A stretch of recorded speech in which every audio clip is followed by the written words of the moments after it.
Our prayer and fasting will be complete only when it culminates in action.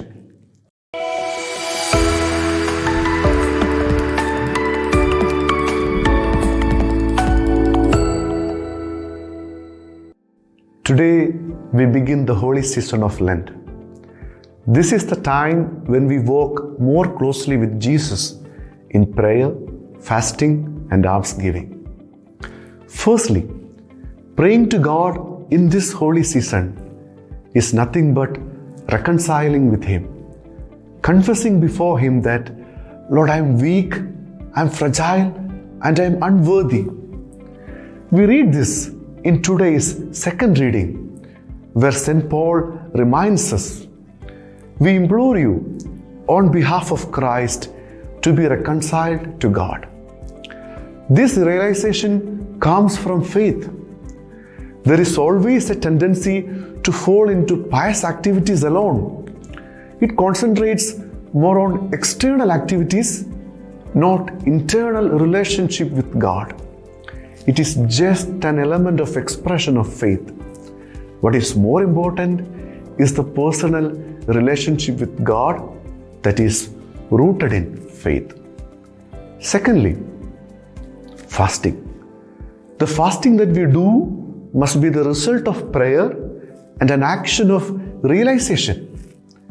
It is the realization of our unholiness.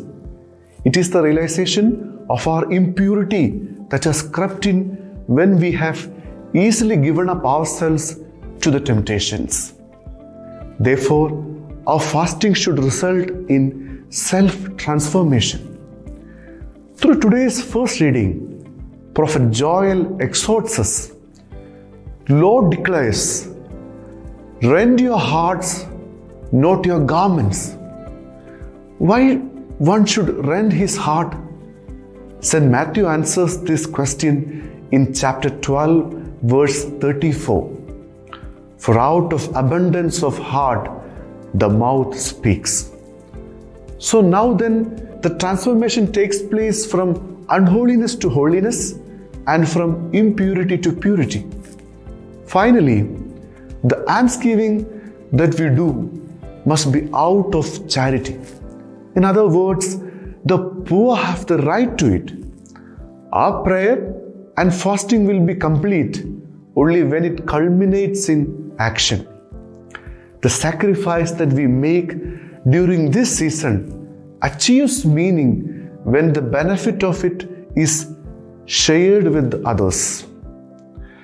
It can be anything, like spending some time with someone to hear Him and assuring our accompaniment, giving the poor our share of food, visiting the orphanages and old age homes, etc.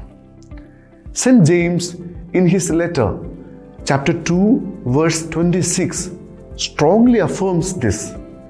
For as the body apart from the spirit is dead, so faith apart from works is dead. This Lenten season is an invitation to all of us to walk an extra mile in our lives as we walk with Christ. We also hold our neighbors with us.